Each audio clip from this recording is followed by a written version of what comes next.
Bonjour, bonsoir tout le monde, j'espère que vous allez bien. Voilà, on se retrouve pour une vidéo où on va parler des règles du football qui devraient être modifiées ou supprimées ou même ajoutées. Donc ça, c'est issu uniquement de mon inspiration. Donc s'il y a d'autres règles que vous jugez utiles ou que j'ai oublié de préciser, enfin des choses que vous aimeriez voir dans le football, dites-les moi en commentaire et je regarderai tout ça. Donc, on va pouvoir commencer. En premier, il faudrait absolument, et je pense que c'est une priorité, autoriser un quatrième changement, du moins pour un seul poste, à savoir le poste de gardien de but. Parce que si vous vous retrouvez avec vos 3 changements déjà effectués et que votre gardien vient à se blesser, concrètement, vous vous retrouvez à 10 contre 11, déjà premier lieu, mais en plus, vous avez obligation de mettre un mec qui est un joueur de champ dans les cages. Donc ça fait une double peine pour quelque chose dont vous n'êtes pas coupable. Donc je pense vraiment que la FIFA, l'UEFA et puis toutes les instances de foot devraient autoriser à changer de gardien si jamais il venait à se blesser en cours de match. La seconde chose, je pense que ce serait une grande révolution dans le monde du football, ce serait que à chaque changement, parce que quand il y a un changement on perd un temps de dingue, et bien que le chrono soit systématiquement arrêté, un petit peu comme au rugby. Donc comme ça, quand il y a des arrêts de jeu, par exemple même, s'il y a une faute, que l'arbitre est obligé d'aller voir la VAR, tac, il fait le geste, caméra, chrono coupé, parce que des fois on se retrouve avec des 7 minutes de temps additionnel qui permettent à des équipes de marquer alors qu'au final, il y avait peut-être que 3 minutes de temps additionnel, et à contrario, des fois on se retrouve avec 1 minute de temps additionnel quand il y a eu plein d'arrêts de jeu. Donc cette deuxième règle, je pense qu'elle permettrait d'éviter aussi les magouilles dans le temps additionnel, parce que même si c'est quand même assez rare, ça arrive que des équipes quand même, je pense, truandent bien comme il faut avec le temps additionnel. La troisième chose, il faudrait, à mon sens, arrêter de donner des cartons jaunes aux joueurs quand ils se contentent, après un but, d'enlever leur maillot. Voilà.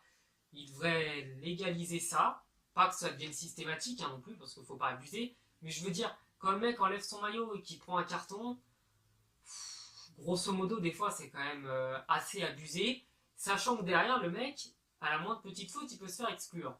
Donc, je sais que ça, c'est un peu abusé, mais c'est une règle qu'on pourrait quand même, à mon sens, modifier dans le foot.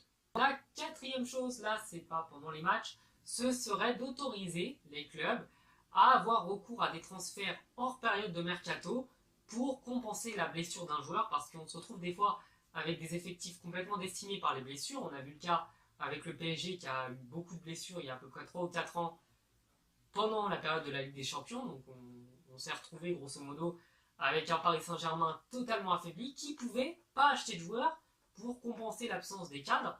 Donc ça devrait être une autorisation particulière. Bien entendu que ce soit un médecin de la FIFA qui se déplace pour certifier que c'est une vraie blessure, que c'est pas juste pour étoffer son effectif comme ça hors période de mercato. Donc je pense que ça devrait être quand même mis en place pour éviter aux clubs, surtout les clubs les plus petits, on va dire ceux qui jouent la Ligue Europa ou qui n'ont pas un gros effectif, pour éviter qu'ils soient encore plus pénalisés par rapport aux gros clubs qui ont déjà un banc très très rempli.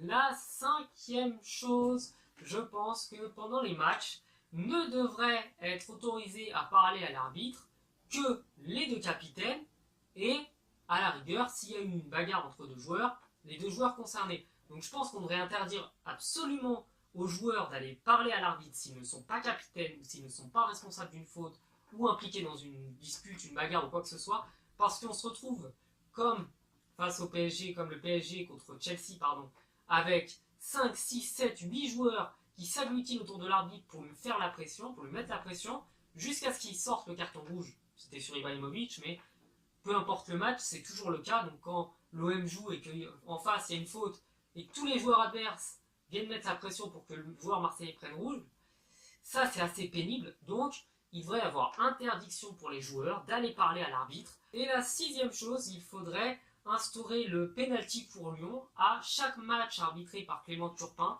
donc pour donner au moins un penalty par match aux joueurs lyonnais. Je sais que c'est déjà ce qu'ils tentent tous de faire, mais il faudrait que ce soit rentré dans les articles du football pour qu'au moins il n'y ait plus de débat là-dessus et que ce soit un petit peu comme le coup d'envoi, voilà, une obligation du match, le fameux penalty pour l'OL.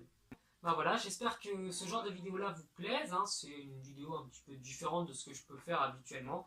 Donc j'espère que ça vous a plu, n'hésitez pas à vous abonner, à me dire quelles règles on devrait modifier ou inventer dans le football. Et du coup, bah, je vous souhaite une bonne soirée et je vous invite aussi à me suivre du coup sur les réseaux sociaux. Donc je vous mettrai tout ça après cette vidéo. Ciao!